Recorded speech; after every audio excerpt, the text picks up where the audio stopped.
Go.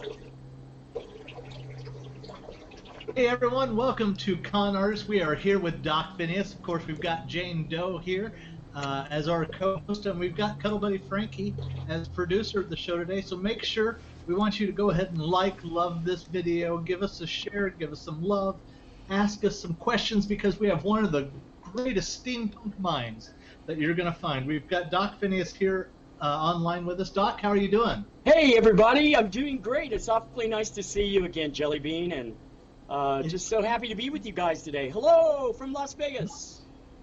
Yeah, you're there at your place, Belmont Manor. Is that correct? That is correct. I'm here at Belmont Manor and actually having a spot of tea while we're doing this. I hope that's okay.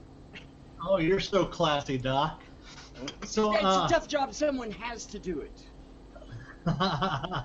You've got a number of awesome things going on, and we're gonna talk about a lot of those projects going on. Oh, nice. But I'm wondering, I've got these two newbies here.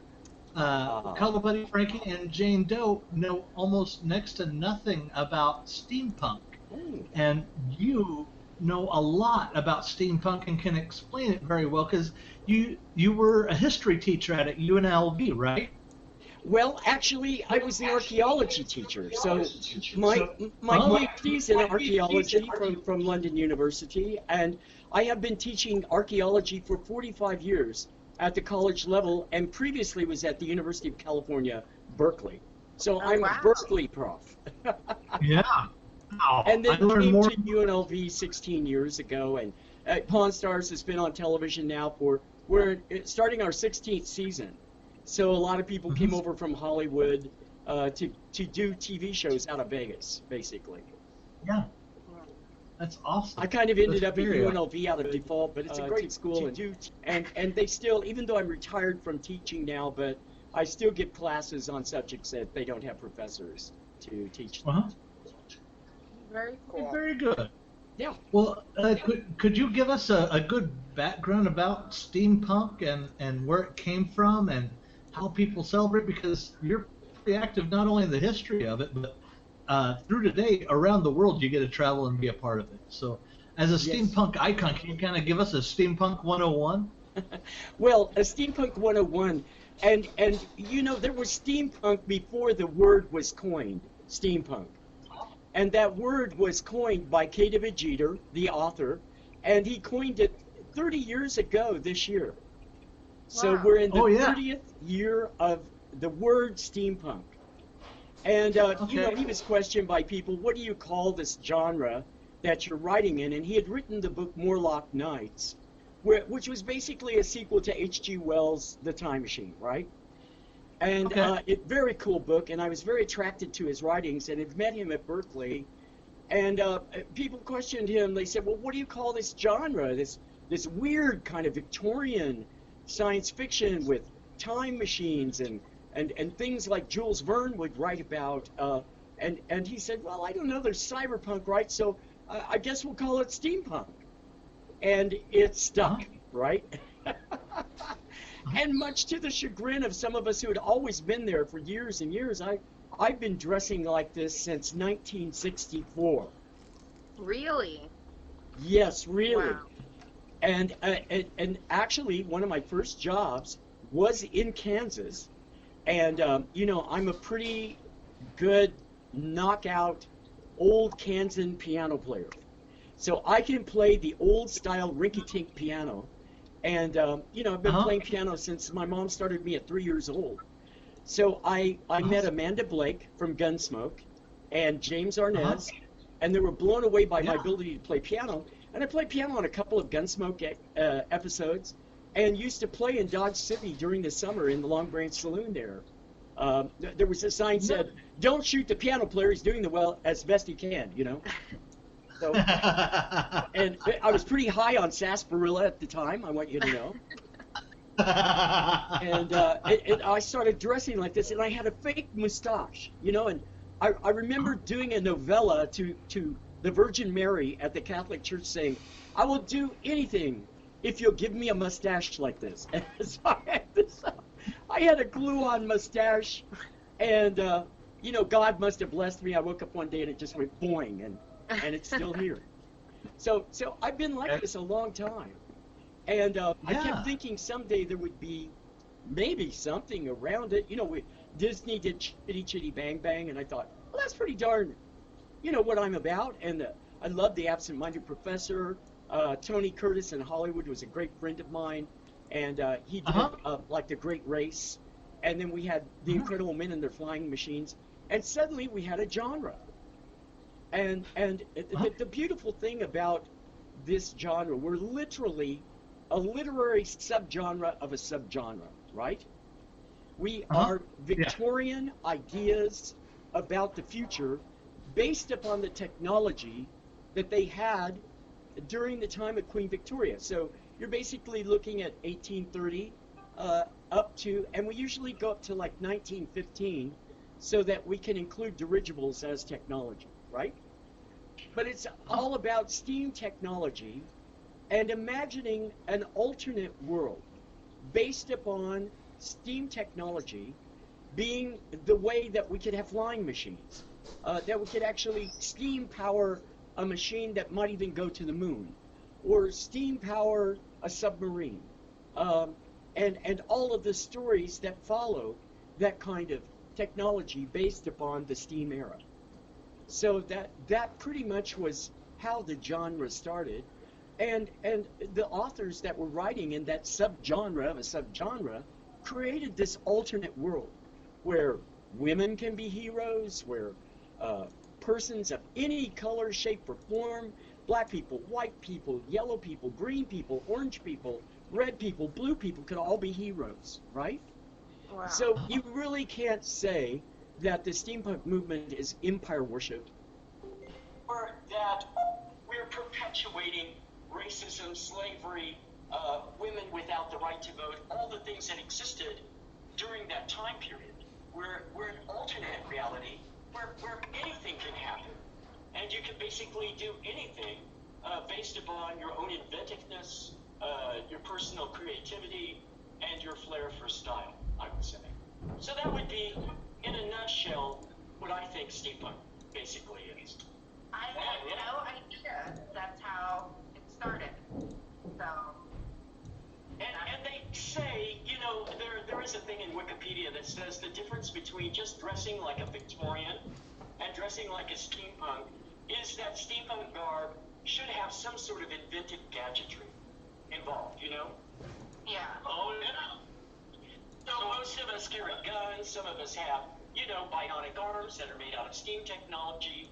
I have fabulous goggles, a collection of goggles that What's some going of on them are here? 150 years old, but it's all Why based can't I upon ever find my sort of groups? a gadgetry look. And with the You guys flair are of on being it, a aren't you? Victorian Yeah, we gentleman. are. Okay, very good.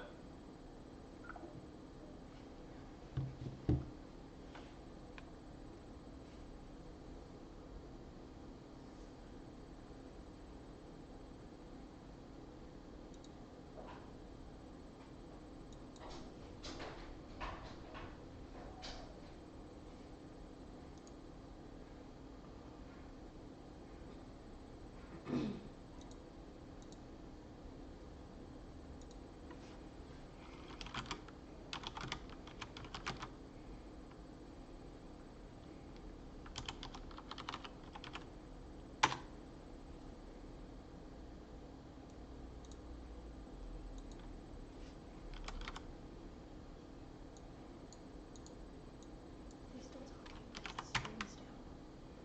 No, it's not. It should be on this. Yeah, I know. I know that's what we're supposed to be getting.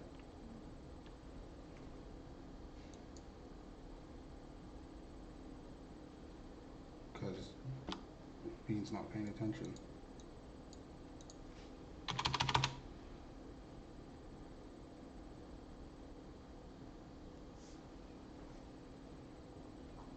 I don't know why I can't see my fucking group chats. There's no sound there.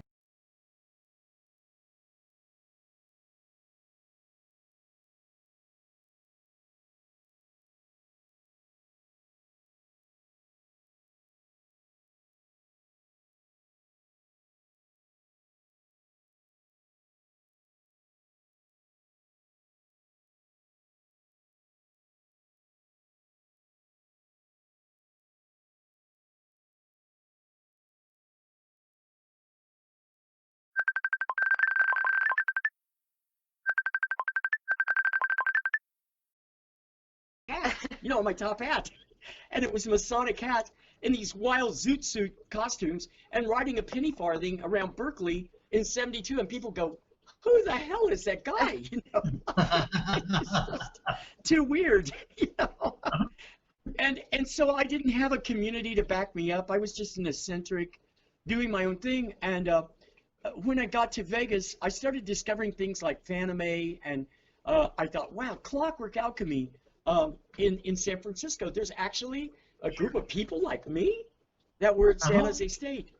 So I slowly found my way to them rather than them finding their way to me. And I showed up looking the way I'd looked for 20 years, and they're like, oh my God, you're fantastic. When did you come up with this idea? Oh my God, And I thought, well, you guys, this is just a way I've been playing for a long time, and I thought I was the only one. So you said you collect goggles and bicycles. Is there anything else that you I collect canes. I'm a total cane hoarder. I hoard them.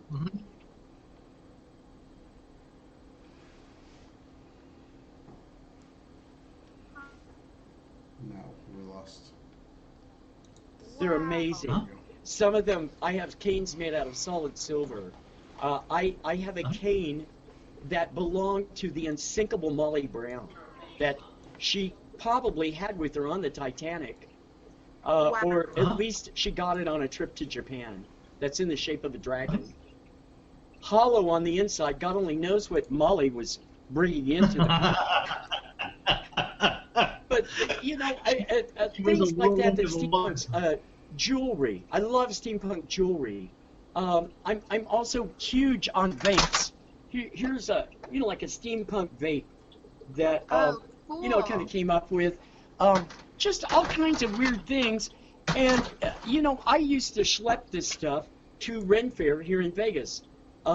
We have a great Renaissance fair that's usually like the first week of October. And by that time, our weather's kind of calmed down, it's cooler, and we have it in this gorgeous park that has a beautiful lake filled with swans and barges. And so I would go out and kind of do my own encampment and, walk around like this and have people from Society of Creative Anachronism walk up to me and say, okay, I have to call you out on your garb. That's not exactly Elizabethan, right? And I would say, okay, do you want me to go home and put on jams and flip-flops like 70% of the rest of the people walking around in here? Or can you accept me being a Victorian time traveler who has come here to observe the primitiveness of medieval? They didn't like that very much, but but that was my backstory. I was walking around and photographing, like hand-to-hand combat and people completely covered with grass stains and blood stains, and I thought it was a very interesting thing. And the next thing I knew, more people started coming to Renaissance Fair here in Las Vegas in their steampunk attire. And now when you come to the Renaissance Fair, I'm going to say maybe 25% of the vendors are selling goggles. Yeah, I see a lot of goggles. I think I was the first person to ever kind of invade, and we just had Pirate Fest here in Vegas, and they had a steampunk community there. They had steampunk tents of steampunk and a lot of steampunk people in with the pirates, and the pirates have always been very friendly to us, So that's kind of how I found everybody, through Ren Fair and through the people that were starting to have conventions and going to Comic-Con, and people kind of going off on me. And I really didn't even know what I was doing with steampunk until I met K.W. Jeter, Wow. Well, Mick, that is awesome. Yeah. Now, you've helped recruit a number of people in the years and get them shopping for clothes and so on and so forth. What are some of the things that you tell people to look for when they're thrift shopping? Well, okay, when you're thrift shopping, when I go in a thrift store, I make an absolute beeline for ladies' coats. I know that sounds crazy, but women have some of the most beautiful leather coats. And some of them, the buttons are not an issue. They, even like this jacket I'm wearing now, it has buttons on both sides. So this could go male or female. It was a find. And I thought, wow, this is incredible red leather, and it's very hard to find red leather things. Here I'm in a custom hat, and my hats are all made for me by steampunk hatters and voodoo hats in San Francisco.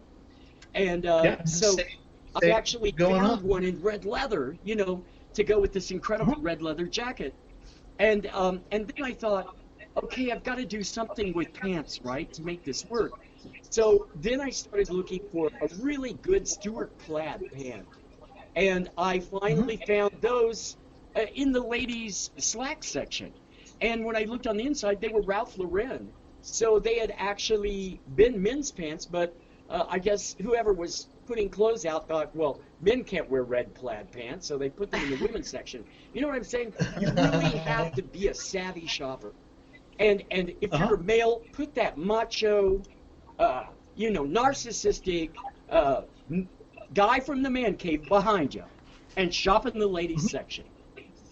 Just saying.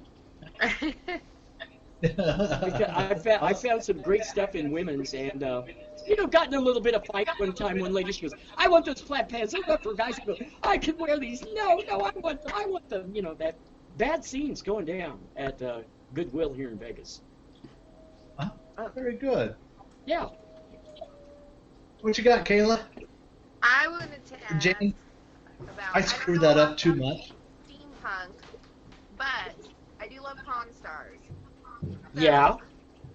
Tell me about that. How was that whole? How that happened? Do you watch Pawn Stars? Yes. Do you watch the show? Yes. Great. So, Fantastic.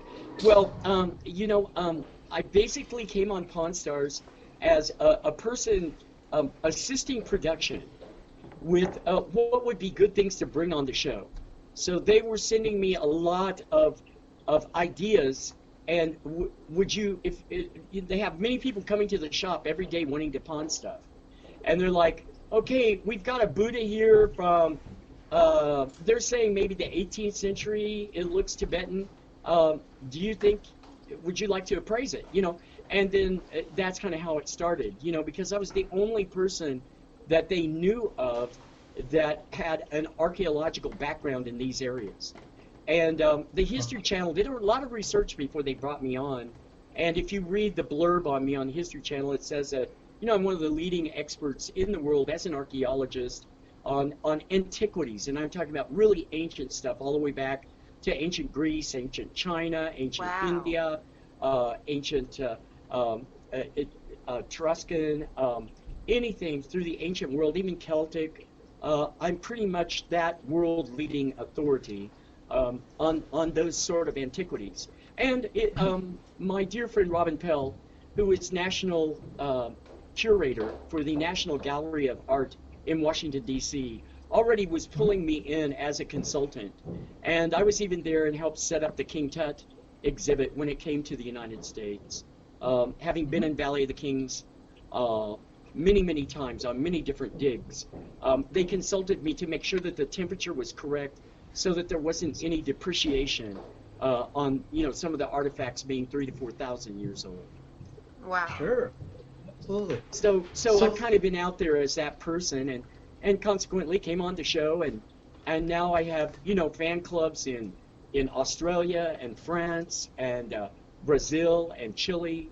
It's just amazing. I average about 150 pieces of fan mail a day from around the world, people seeing shows, and then they get so excited that they can find somebody that might know something about a family heirloom. So then they'll send me the picture, hey, please, can you help me out? My grandparents left this to me, and I don't know what it is. So I'm trying to respond to people all over the world. I'm getting mobbed here in Vegas. Yesterday, I had fans coming up to me. I was on the Strip every 15 minutes at least, people asking me for an autograph or for a selfie with them, paparazzi stalking me. I was just on TMZ. I was on Looper recently, and they called me the most likable expert on Pawn Stars. So, you know, I really get a lot of attention from that show, and I'm just happy to be on there because I think it's a great way to educate people, you know, telling the story of the artifacts they have in their house. And I'm happy to letting me be a steampunk on the show. That really that was part of the deal, you know. Yeah. And it opens the door for people who might not know about steampunk, and they see you, and it's people who probably wouldn't tune in to a steampunk set show, but you're on Pawn Stars, and Yeah, it's amazing. I was on an escalator at Caesar's Palace earlier this morning going to a meeting, and people were going, Phineas, Phineas! So I'm getting it wherever I go, and I just love it, and I love my fans, and I love people that watch the show, and some people told me they binge watch, just waiting for me to be on an episode, but I'm basically out there in 44 episodes now. And wow. We have a new spin-off show which is called The Best of Pawn Stars, and I've been on there maybe 50 to 60% of the time. And then we also have pornography, so we have a lot of spin-off shows going right now that I'm also involved with. Awesome. Excellent, fantastic. Yeah, What's it really been your is. favorite? What's been your favorite thing to appraise there on Pawn Stars? I think it probably was recently.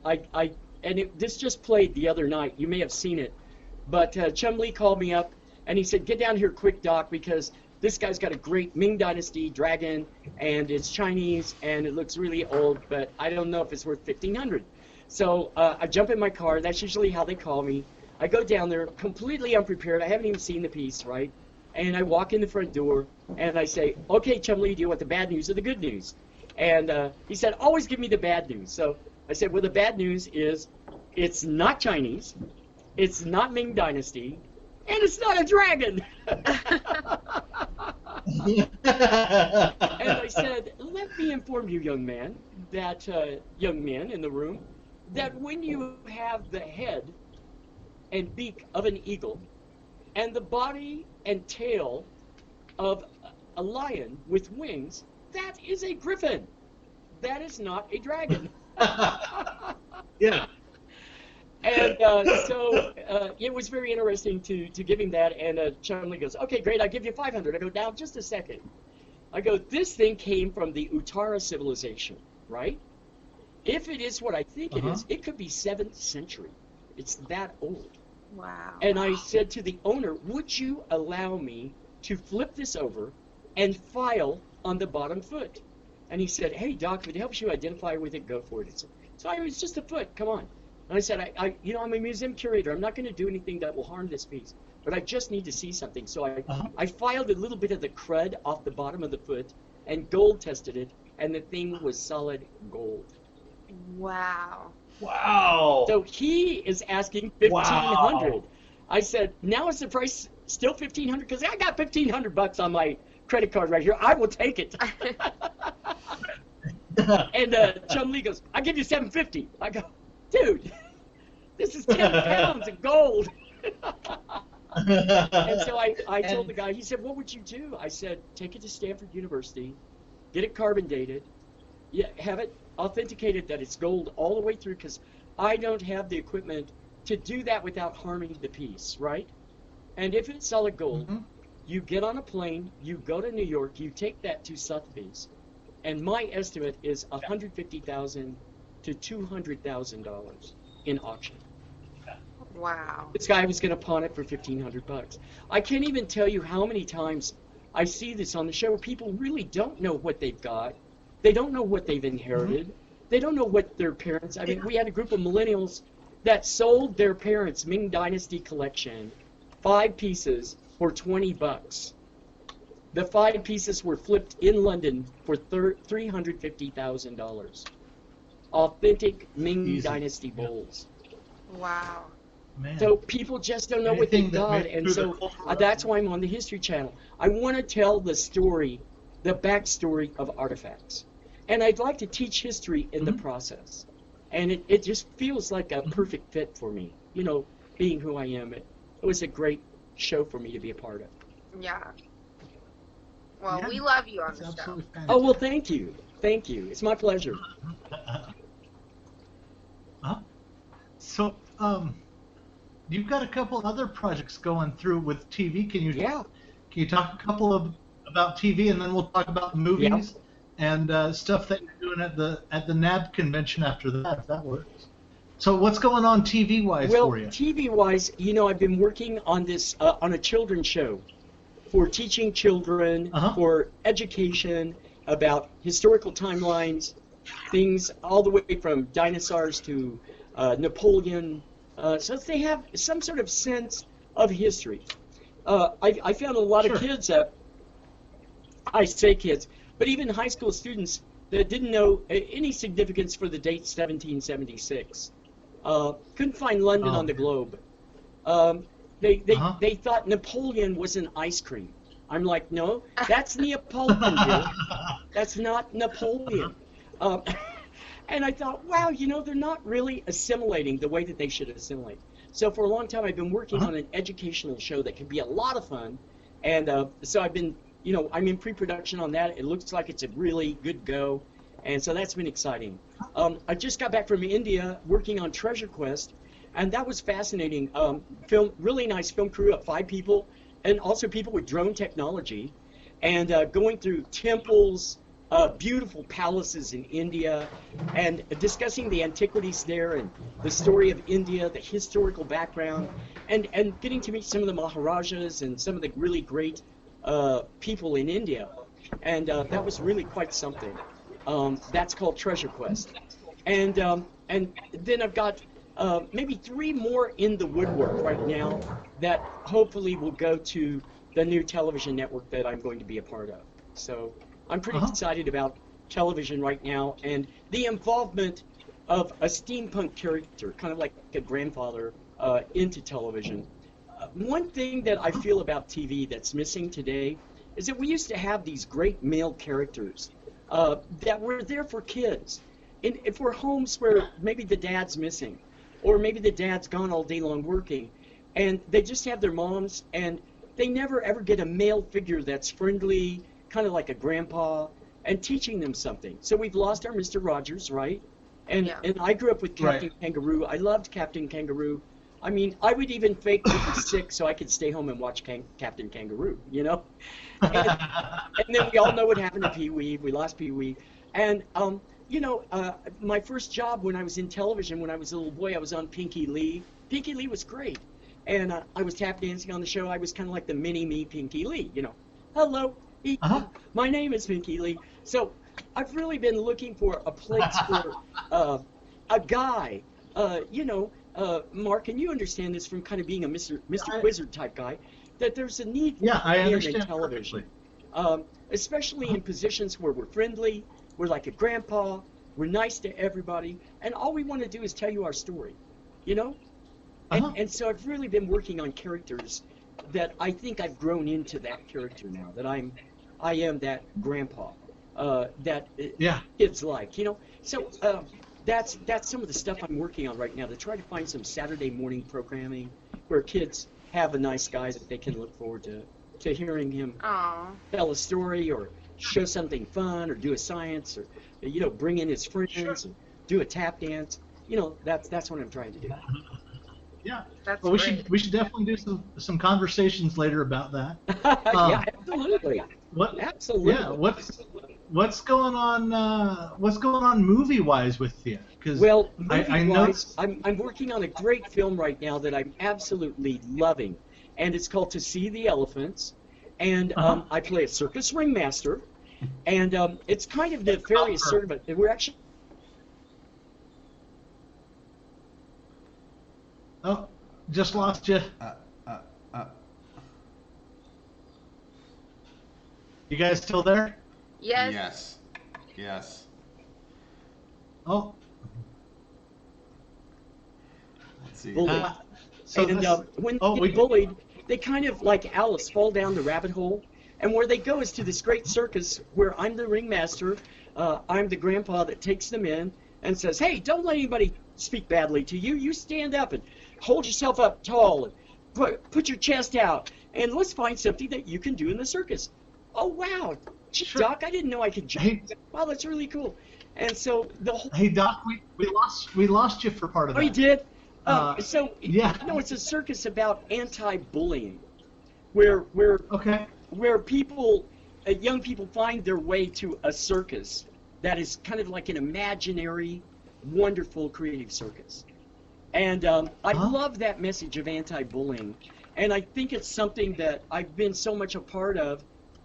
You know, I'm a member of the Pop Hero Cultural Coalition of actors who are with Chase Masterson and making a lot of appearances. And she's from Deep Space Nine, and we have a lot of the people like my lovely friends that are Power Rangers. You know, the pink and blue Power Ranger, Rajaya and Alan Palmer, and a whole bunch of us are out there, you know, preaching anti-bullying at Comic-Cons, steampunk conventions, and there's bullying at Comic-Cons. Can you imagine that some kid gets put down or pushed to the back of the line because he's too skinny, he's too short, maybe his garb isn't that great, or, you know, and I'm just trying to stop that because I think it's so damaging to young people. So I love being a part of projects that are about anti-bullying. That's great. Yeah, that's fantastic. And absolutely. I finished the movie, the Q document that we've been working on, and I'm not ashamed to say I play Lucifer in the movie, right? Okay. So I'm the kind of devil. I walk up and I say, "Hey, Mark, see those Prada shoes over there? Those can be yours. I've got an American Express black card in my pocket. You want some Prada? Come on with me, buddy. All you got to do is say, I'm your Lord and Savior, and hey, we're going to have a good time together." I might have to go with you. That's the kind of Satan I played in this movie. And it was so amazing how many people wanted to be my best friend. That is absolutely I awesome. love how these directors are looking at me there goes Doc Phineas, Satan. Or there goes Doc Phineas, Ringmaster. That's And, absolutely fantastic. I'm really looking forward to it. I'm working on a film right now where I get to play a really famous clown. You know, I think stuff like that's really great for me. You know, I'm putting on my makeup and big old tears are rolling down my face, and here's the happy guy is the saddest guy in the world, you know. I think those are the kind of movies that really make people think. And I've got a really good one coming up where I play a homeless person. And that was amazing for me. I went to L.A., down underneath an overpass where a lot of homeless people were living out of boxes. And I just hung out with them for a couple of days, you know, just talking to them, recording their stories. There were people down there that used to be teachers that are now homeless, teachers.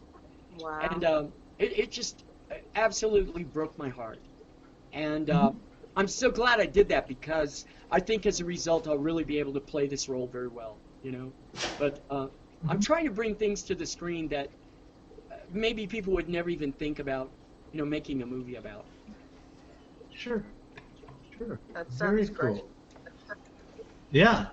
So you had a pretty big announcement a little earlier today, and you've kind of chatted a little bit about it. Yeah. What happened at the National Association of Broadcasters? Yes, well, I had the great opportunity to pitch some of my show ideas to a number of different networks, and I went in just thinking to myself, wow, you know, I feel so humble at this age that if I can just get one project through, I'll be a happy man, you know. And so I pitched in this show, and I had this great group of guys from the Griffin Television Network, which is a new network, a lot like kind of like Netflix, you know. And they live stream to 179 different countries with a satellite. And I pitched to them several things, and they said, "Wow, save all your content. Believe me, Doc, we love your ideas, where you're coming from, geek culture, steampunk stuff. That is just so cool to us. And the indie movies you're making are totally off the wall, and people are going to love that stuff." And so they basically said, "Hey, we're going to take all your content," and then they all said to me, you know, "We'd like for you to come on board, be a part of this new company, and we're offering you the position of Chief Officer of Development and Programming."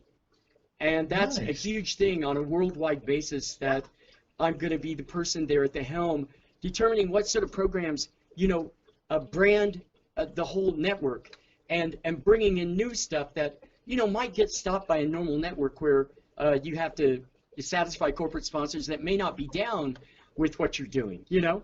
So this amazing network goes directly to your phone. You can bypass cable. You don't have to buy cable. All you have to do is buy an app, and you'll be able to get all the cool stuff I'm doing, along with everything else a lot of my associates are doing. And in fact, I think they're even going to have a Doc network. It'll be a Doc Phineas network where you can just tune in and see what Doc's doing, you know. So it's going to be like the coolest thing. And we live stream right now to 18 million devices and phones around the world in 179 countries. And that 18 million, their perspective is that'll probably go up to 100 million, 150 million users on this app. Man. So I'm very excited to be a part of that. I think it's the future of TV. I think it's where it's all going, especially with the millennials. I know nobody really has, you know, going through cable. They're all going right directly to their phones and devices. Yeah. Yeah. Don't you guys think the same thing? Yeah. Yeah, well, that's why we're doing this. Yeah, exactly. You know. Yeah. You can are get yourself really... up there, and my God, you know, like I saw one guy on YouTube the other day. He had 18, 20 million followers. You know, that's better than people's Nielsen's on daytime CBS. You know? So Yeah. So it's a new era that we're in where you can be more accessible, and I just want to do it in a really good, classy, educational, intellectual, fantastically geek way. You know, that's who we steampunks are. As I said to the network guys, I said, what is steampunks? We are sexy geeks building a better future for this planet. And they all screamed at NAB when I said that. I think it's great that there's someone, you're the face of someone to bring steampunk like mainstream, because so many people have no idea, like me, about it. So it's about time. I'm excited. Yeah, I think we need. I personally felt I needed to make my character more mainstream, not because it's all about me, but because I'm a pioneer, and I'm out there, you know, as a face on a worldwide hit television show.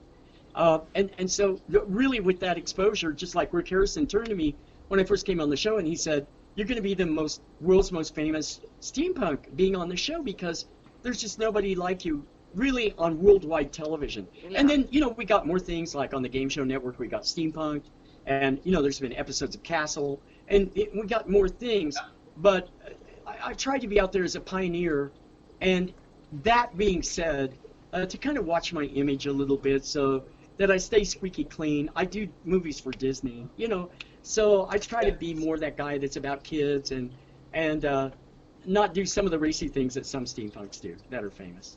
Yeah. What are you saying? Are you dissing my work as dude looks like a Leia? You didn't hear that from me because I'm not one to gossip. He's a pretty damn sexy Leia, I will say. I just have to admit it. You're gonna make me blush, Doc. They just told me no pictures posted with Mark on Facebook when he's wearing a suit. Well, that's too bad. Yeah. I go, what's with this? This guy looks great. He looks better in a bra than I do. Jane, what do you think of steampunk now? I think it's pretty amazing. I had no idea it started as like writing. It was somebody writing books. No idea at all. I thought one day someone just wanted to put some gears and goggles on, and so that, I mean, it's really surprising. It's nice to learn things, and I might just go buy a corset and buy a pair of goggles. Who knows? You go, girl. Nice. See, we just had a conversion. We had a steampunk conversion right here on live stream. Let's see if we can do two. What are you gonna get there, Frankie? Not sure yet. Frankie? Okay. Okay, for all the women out there, how about Frankie in a nice bow tie? Come on. Yes. The girls love that stuff. Yeah. Yeah. Where it's at. Nice bow tie. There's someone who made a bow tie for you that moves. Yeah. It's got the gears that move. Yeah. Who is that? Do you remember? Steamy Tech. Steamy Tech. Out of Silicon Valley. I love those guys. And they made a bow tie for me that has gears and cogs and turns around with an electrical device going down my shirt into my pants with batteries where I can turn it on and off, right? And I think maybe the insulation wasn't too good because about every 15 minutes I would get this little charge, you know, like a pickup, like. I turned to Greg. I said, Greg, you know, sometimes I'm kind of getting off on this. Like, I don't even think I need to drink a Red Bull now. I'm like, is electricity like highly addictive? Because I'm sort of thinking about sticking my tongue in a socket here in a few minutes. Like, so I had a very shocking tie. I want you to know. Yeah. Well, and, I tried to go to Hannibal with that tie, Mark, because I thought Lisa Marks is going to love this tie if I wear this tie. Did you know that the wonderful people I was flying with in the air, which I will not mention their name because they've had a lot of really great recent publicity, they dismantled my tie because they thought it was a bomb. Oh, no. Oh, my God. When I got to Hannibal, I'm like, what? They did with my tie, and then the gears don't work anymore. Like, oh, this is horrible. Like, That's sad. like that's a bow tie. That is not a bomb, you know? Come on. Frankie, I think Absolutely. you need your top hat, because looking at these two guys, you're kind of left out right now. Well, and Well, if I was Doc and wearing I a did top our- hat, how could everyone see my wonderful haircut? Right. You put them over your Doc and I- chin. Put them over your chinny chin chin. You wear the top hat, the earphones go down here. You'll look amazing. But I even think even maybe better than a top hat might be a fedora for him. What do you think of a fedora with goggles? Yeah. I'm almost thinking of bowler. I'm thinking of bowler with a Yes, boots on it. you could have a bowler. Bowler, bow tie. I'm telling you, you're gonna have to tell the women to back up. They're gonna love And then a you. cane. You'll be set. So I know our friends over at Steampunk Hatter and Voodoo Hatter, American hat makers. They've been trying to develop a bowler made out of leather. Oh my God. So Dan Burns that'd is be- he's a genius. I love Dan Burns. Yeah, I he's treasure every hat that I have from him because they're just such beautiful things. And a lot of our makers out there making hats and goggles. And, oh my God, there's so many brilliant people in the steampunk movement. They're just phenomenal. They're like magicians to me because I watch them go in with a welding torch and they come out with these fantastic things, you know? Wow. Yeah, They're really incredible. it's really people. fantastic. Yeah, absolutely. Well, that leads me into there's two more things I want to be able to talk about before our time is up. But I want to ask about the conventions that you're going to be doing soon because you've got a number of very groovy ones. And then I kind of want to end up the conversation talking about the future of steampunk and where it's going because in its 30 years, it's done a lot of transformation. Yes. And even in the past 2 years, I've noticed it's changed a lot from airships into time travel and a couple of different things. So let's talk a little bit about the conventions where people can find you. Where are you going to be here in the next couple of months? What shows are you doing? Well, this month is really, really intense. I'm basically, Harry and I are living out of a suitcase, you know. But it's going to be a lot of fun. I'm looking forward so much. This first week of May, I'm going to be back in Hollywood at 2 different events, and I developed a steampunk restaurant winery in Burbank, California.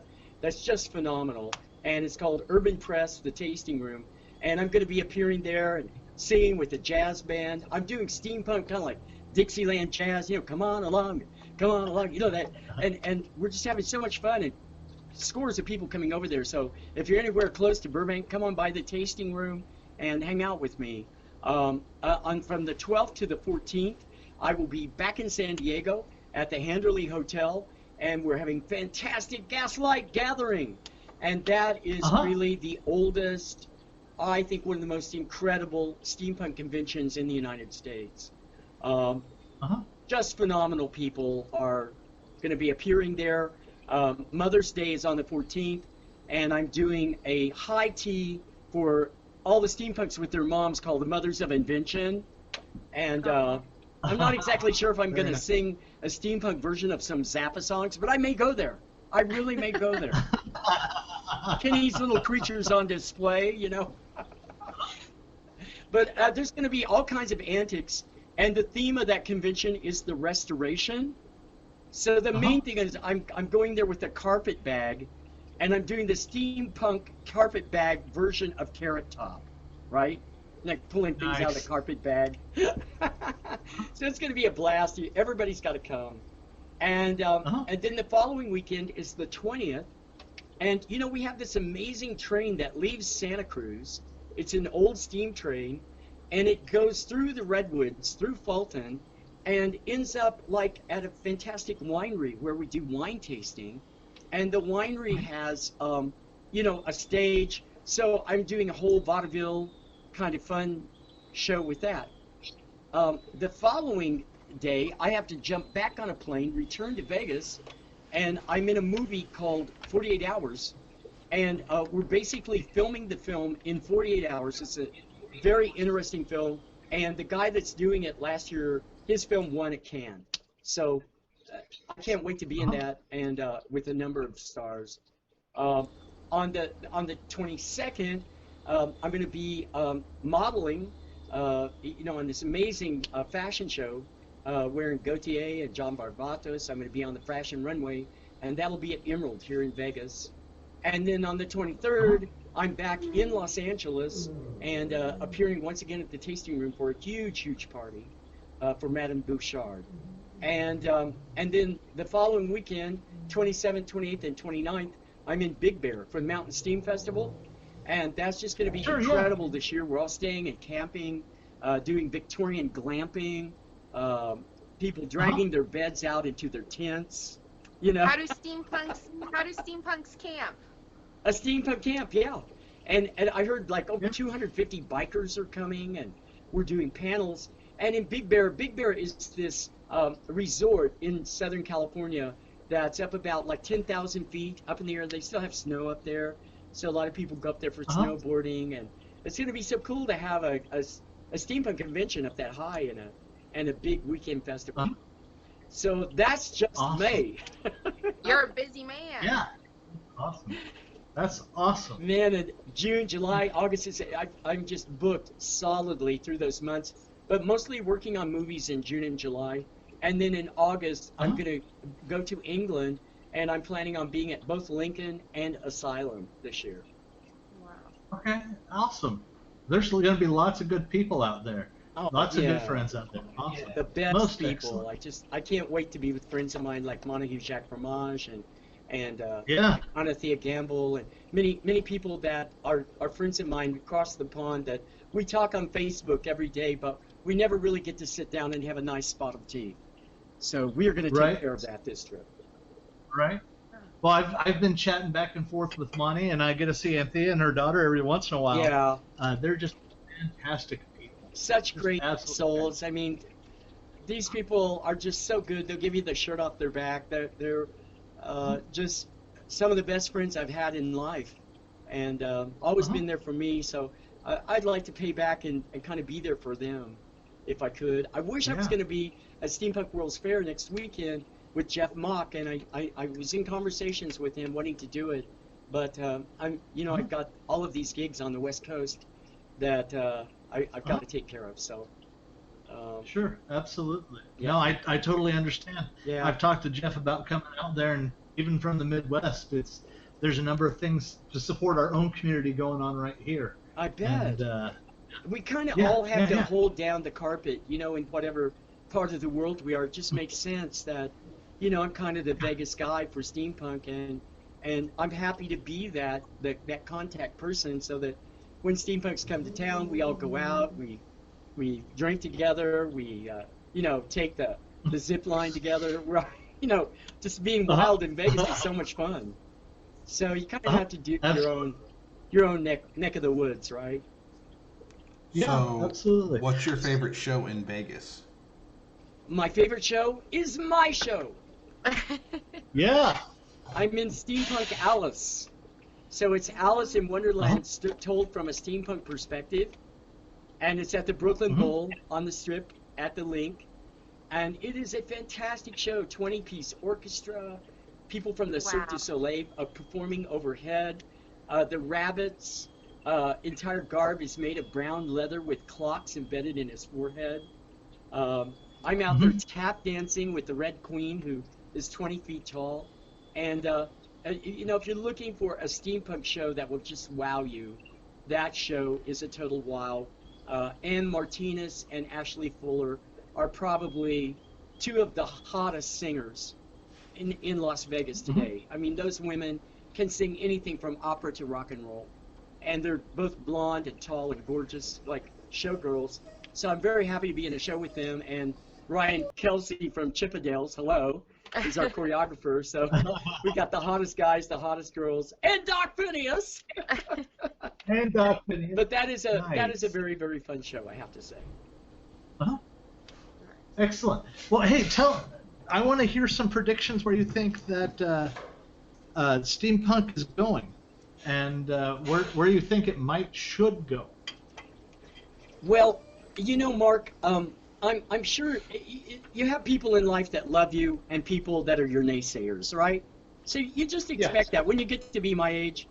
I'm used to having people that love me and people that hate me, or people that are lukewarm or people that are really warm to me. You know, whatever it is, it's okay. I just love everybody. And I'm trying to do this from the perspective of a professor and a gentleman who's had almost 70 years of life experience, right? So I felt that steampunk needed to go more mainstream. I thought, why don't we open this up? Oh, are you guys hearing him? No. No. Oh gosh, it's because of the dog, isn't it? What's the dog's name? Orion. Oh. Sorry, Doc. Orion. Listen, if you can hear us, we can't hear you. Such a good one. Oh, there he goes. He just dropped. Oh no! Oh gosh. Okay, you want to try to invite him back, or should I? Whoa, I'm so close up right now on this. Please hang on for technical difficulties.